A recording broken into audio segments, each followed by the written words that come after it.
Hello दोस्तों, नमस्कार। मैं हिम्मत सेठ एक बार फिर आपके सामने उपस्थित हूँ।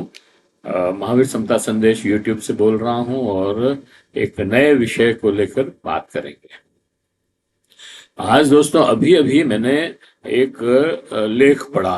प्रोफेसर आनंद कुमार, जो जेएनयू में प्रोफेसर थे पहले, उनका लिखा हुआ समता मार्ग। और वो लेख इतना अपीलिंग था कि मैंने कहा उसके ऊपर तो एक वीडियो अभी बनाना ही चाहिए। तत्काल मैंने उसको उसके ऊपर वीडियो बनाने की बात सोची। तो दोस्तों आज हम जानेंगे उस लेख में। उस लेख का टाइटल तो है कि कोयले की तिजोरी से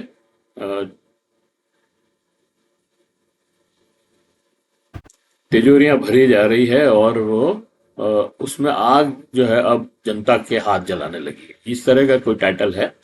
लेकिन उसमें जो मूल बात है वो ये है कि इस देश में जो भ्रष्टाचार की गंगोत्री बह रही है, उसके ऊपर उन्होंने बहुत जबरदस्त प्रहार किया है। अ, जनता को लूट कर अडानी अंबानी और दूसरी निजी कंपनियों की तिजोरियां भी भरी जा रही है। और ये इन कंपनियों के इस भ्रष्टाचार को नरेंद्र मोदी की सत्ता बचाने का काम कर रही है, क्योंकि उनकी सत्ता भी कोयले की इस काली दलाली पर ही टिकी हुई है।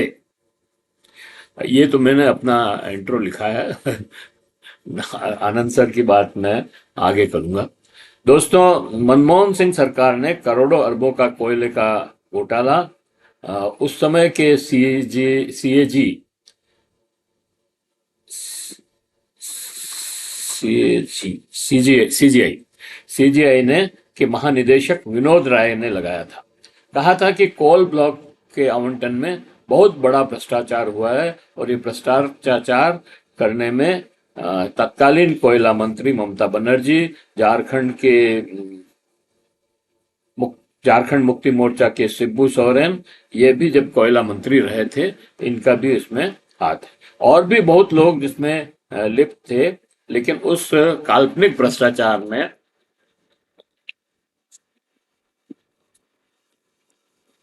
कोई सबूत नहीं मिले और कोर्ट केस टिक नहीं पाया। कोर्ट में केस टिक नहीं पाया और सारे के सारे आरोपी बरी हो गए। और विनोद राय को कोर्ट में कुछ मामलों में माफी भी मांगनी पड़ी। लेकिन प्रोफेसर आनंद कुमार ने का यह समता मार्ग में लेख पढ़ने पर लगा कि ये भ्रष्ट लोग कितनी लंबी प्लानिंग किए हुए थे।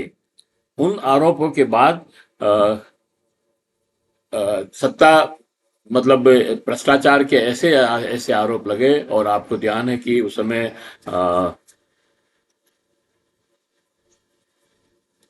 अरविंद केजरीवाल और वो जो बड़ा आंदोलन हुआ था, उसमें किस तरह के कागज लहरा लहरा करके और आरोप लगाए जा रहे थे, और उससे सत्ता परिवर्तन हो गया। तो उसमें उस सारे आंदोलन के पीछे भी भारतीय जनता पार्टी और आरएसएस का हाथ था। अ, और उसमें जो फंडिंग हो रही थी वो सारे इन बेईमानों के द्वारा ही हो रही थी, जिससे नरेंद्र मोदी जीत कर आए। तो अब ये बताने की जरूरत तो है नहीं कि नरेंद्र मोदी किसके पैसों से जीत के आए, लेकिन बता देता हूं कि गौतम अडानी के जहाज में चल रहे थे उस समय वो, और सब जगह काल्पनिक भ्रष्टाचार के आरोप लगा करके वोट बटोरने का काम कर रहे थे। तो ये आनंद कुमार सर के जो ये लेख है, इससे पता चला कि ये लोग कितने कितनी लंबी प्लानिंग करके अपना केस मतलब वो चलाया था। मतलब इन्होंने पहले तो काल्पनिक भ्रष्टाचार बताया विनोद राय ने, जो उसको जेल होनी चाहिए। वो बड़े मजे में किसी और पद पर बैठा हुआ, अभी पता नहीं है कि नहीं, लेकिन पहले तो क्रिकेट बोर्ड का चेयरमैन था। अ, तो अ, इतनी लंबी प्लानिंग कि उस समय ब्लॉक आवंट उस उन आरोप लगने से ब्लॉक कोयले के ब्लॉकों का आवंटन बंद हो गया। बंद होने से ये जो कोयले की आपूर्ति थी वो बंद हो गई, कम हो गई। और क्योंकि कोयले की जरूरत तो पावर प्लांट है और बिजली सबको चाहिए, और बिजली हमारे यहाँ वैसे ही कम है, तो जरूरत थी ही। तो एकदम से कोयले की स्कैरसिटी हो गई थी। आपको मालूम है कि एक बार तो ग्रिड भी बंद हो गया था, पावर ग्रिड जो स्टेशन था वो बंद हो गया था इस चक्कर में, और फिर उसको चलाया वापस और फिर कोयले की आपूर्ति की। तो फिर उस समय सरकार भी बदल गई, तो नरेंद्र मोदी सरकार ने फिर विदेशों से कोयला मंगवाने की परमिशन दे दी। और परमिशन किसको मिली? अडानी को, अंबानी को, और भी कई कंपनियां मैं बताऊंगा आपको, एसआर को, जिंदल को। अ, तो इन कंपनियों ने फिर बाहर से कोयला मंगवाना शुरू किया। कोयला आया इंडोनेशिया से, ऑस्ट्रेलिया से जैसे देशों से, वियतनाम से भी शायद आया होगा। अ, वहां भी वहां पे भी दाम ज्यादा नहीं थे, लेकिन इन लोगों ने क्या किया कि कुछ कंपनियों की चूंकि मोनोपोली थी, तो इन्होंने भारत के अंदर कोयले की जो आपूर्ति की, उसके दाम बढ़ा दिए। और दाम बढ़ाने के लिए इन्होंने सेल कंपनियां खोली। सेल कंपनियां कहाँ खोली? मॉरिशस में, हांगकांग में, सिंगापुर में, जहां पर टैक्स हेवन है, टैक्स नहीं लगता है, जहां से पैसा लाने में और वहां पे देने में कोई टैक्स नहीं लगता है। तो वहां पे कई कंपनियां जो है, सेल कंपनियां खोली, और उनसे फिर बड़े दामों पर, मतलब 3,000 4,000 का कोयला 10,000 12,000 रुपए तक मंगवाया गया। और यहाँ पर पावर प्लांट्स में सप्लाई किया। अब वो पावर प्लांट्स में चूंकि महंगा कोयला आया, तो बिजली भी महंगी मिलेगी। अब कई जगह तो ऐसा हुआ जैसे हमारे, इतना बड़ा धोखा जो है इन्होंने भारत सरकार से मिलकर इन पूंजीपतियों ने किया, जनता के साथ किया। मतलब धोखा कोई दूसरों को नहीं दिया इन्होंने, जनता जनता को धोखा दिया, क्योंकि जनता ही पावर का यूज करती है, और कंपनियां जो है ये इन सेठों की है। और महंगी बिजली हो गई तो बिजली के दाम बढ़ गए, तो जनता से वसूल किए सारे। राजस्थान में तो फ्यूल चार्ज के इस विदेशी कोयले का मूल्य बैकडेट से पिछले बिलों में भी मतलब बढ़ा करके फिर वसूला गया। और उसमें इसका हमने पहले भी वीडियो बनाया था कि बैकडेट में जो ये फ्यूल चार्जेस ले रहे हैं ये बिल्कुल गलत है। लेकिन इन्होंने सुप्रीम कोर्ट तक से जो है वो परमिशन ले ली थी, अडानी और जिंदल ने। यही नहीं, राजस्थान में तो लिग्नाइट बेस्ड पावर प्लांट है। मतलब हमारे राजस्थान में भूरा कोयला निकलता है, बाड़मेर, जैसलमेर, बीकानेर वगैरह में। तो वहां पर उनके आधारित कोयला प्लांट लगाए थे कि भाई इस कोयले से, उसमें क्या है, थोड़ी राख ज्यादा होती है और ऊर्जा थोड़ी कम होती है। अ, तो वो जो प्लांट लगे थे वो डिजाइन भी उसी तरह से किए गए थे कि कितनी ऊर्जा पर ये चल पाएंगे। लेकिन ये जो इंडोनेशिया वाला कोयला आया, इसको उसमें मिक्स करके डालना था, लेकिन चूंकि लिग्नाइट का कोयला निकल नहीं रहा था, तो इन्होंने सीधा इंडोनेशिया के कोयले को डाल दिया। उससे गर्मी बढ़ गई और वो सारा प्लांट जो है बंद हो गया, जाम हो गया, पिघल गया। पिघलने से जाम हो गया, मशीनें चल ही नहीं रही है। तो अब वो करोड़ों रुपए का प्लांट, मेरी समझ में 8-10 हजार करोड़ का प्लांट था, जो जाम हो गए और वो बंद है। और सरकार जो है अब उसको ठीक कराने के लिए और इन्हीं बेईमानों को पैसा देगी। जबकि इंजीनियरों ने मना किया था कि ये कोयला इन प्लांटों में काम नहीं आएगा, लेकिन सरकार का आदेश था, केंद्र सरकार का, कि देशी कोयले में 20% विदेशी कोयला मिला करके प्लांट चलाए जाएं, ताकि उनकी जो है विदेश से आपूर्ति बराबर बनी रहे, और वो जो ये सेल कंपनियों के माध्यम से जो लूट कर रहे हैं वो लूट जारी रहे। तो इसके लिए उन्होंने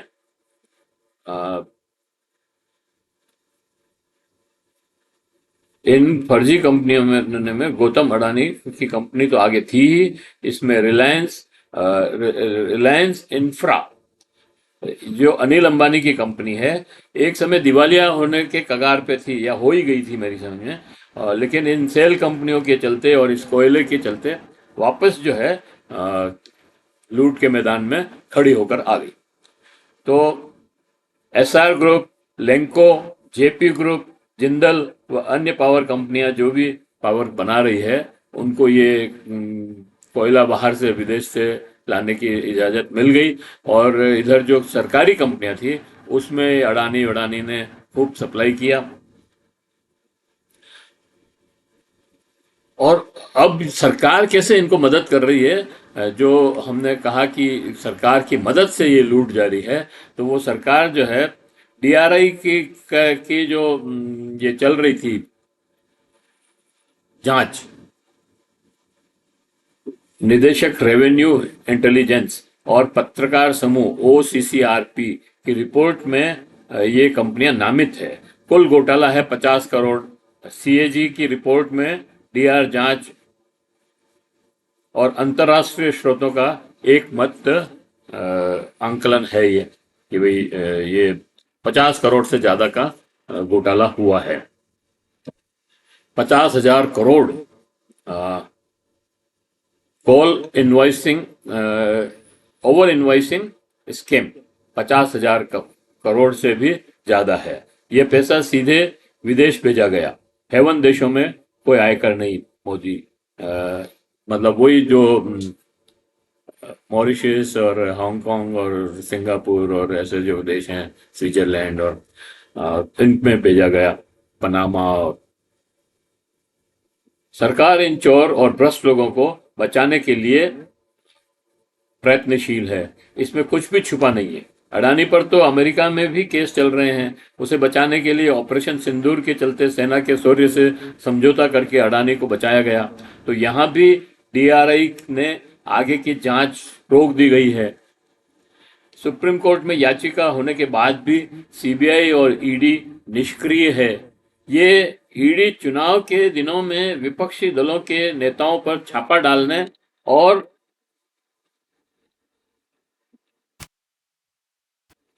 उन्हें गिरफ्तार करने को सक्रिय और तत्पर रहती है। वही सीबीआई और ईडी इस कोल स्कैम में चुप बैठी है, चुप बैठकर अपनी साख पर बट्टा लगवा रही है। मीडिया में तो सन्नाटा पसरा है। वैसे भी जो मीडिया आम काट के खाते हो या चूस के, तो मोदी जी आप थकते नहीं हो। 18-18, 20-20 घंटे काम करते हो, इतनी ऊर्जा कहाँ से लाते हो, जैसे बेहुदे सवाल पूछते हैं। तो वो मीडिया जो है इस विवाद पर क्या ही बोलेगा। वह तो काल्पनिक भ्रष्टाचार की बिंदियां गिनने में ही बेहोश है। तो उनकी बातों को तो, उसकी तो बात ही क्या करें। ले दे के जनता को ही सारा बोझ भुगतना है, क्योंकि यह ओवरबिल का कोयला आपके बिजली बिल के में सीधा जुड़ा हुआ है। गरीब और मध्यम वर्ग से वसूला गया पैसा है। जो मैंने बताया ना आपको कि राजस्थान में तो फ्यूल चार्जेस के नाम से अलग चार्जेस ले रहे हैं, जो उस जो यूनिट दर में नहीं है, वो अलग से और चार्ज कर रहे हैं। तो और बैकडेट से चार्ज कर रहे हैं और करोड़ों रुपया चार्ज किया है। विदेशों बैंकों में जमा है, वसूला गया पैसा है जो कॉरपोरेट की विदेशी बैंकों में जमा है। आनंद सर कहते हैं कि यह सिर्फ आंशिक आर्थिक लूट नहीं है, यह बल्कि सत्ता पर और लोकतंत्र पर कब्जा है। मैं इस बार इसको एक बार फिर पढ़ता हूं। आनंद सर ने उस लेख में लिखा है कि यह सिर्फ आर्थिक लूट नहीं है, ये लोकतंत्रात्मक सत्ता पर कब्जा है। आनंद सर ने सवाल किया कि असली राष्ट्रद्रोह क्या है। आपने पाकिस्तान जिंदाबाद कह दिया तो आप राष्ट्रद्रोही हो गए, या आपने कोई सरकार की बात नहीं मानी या सरकार से प्रश्न कर दिया तो आप राष्ट्रद्रोही हो गए। तो वो असली राष्ट्रद्रोह नहीं है। असली राष्ट्रद्रोह है जब जनता का पैसा लूटा जाए और भक्त सिर्फ तिरंगा लहराए, तब जान लो राष्ट्रध्वज की आड़ में पूंजी का झंडा फहरा रहा है और यही असली देशद्रोह है। ये घोटाला सिर्फ 50,000 करोड़ की बात नहीं है, ये उस व्यवस्था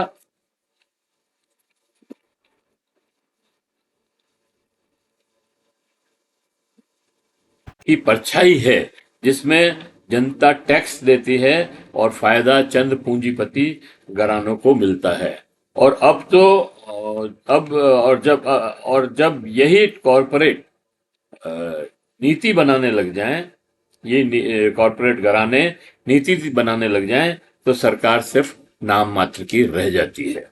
तो अभी जो सरकार चल रही है, कहने का मतलब यह है कि अभी जो सरकार चल रही है उनकी आर्थिक नीतियां पूरी तरह से कॉरपोरेट जगत ने बनाई हुई है और वो आम जनता के जनपक्ष के विरुद्ध है। हर जगह तो रोड पे चलो तो रोड टैक्स, टोल टैक्स, और बिजली में फ्यूल चार्ज अलग, अधिशेष चार्ज वो जो उनका स्थाई चार्ज वो अलग। तो इस तरह से कई चीजें हैं जिन पे हमने पहले वीडियो बनाए हैं, ऐसा नहीं है कि नहीं बनाए, पहले भी बनाए हैं।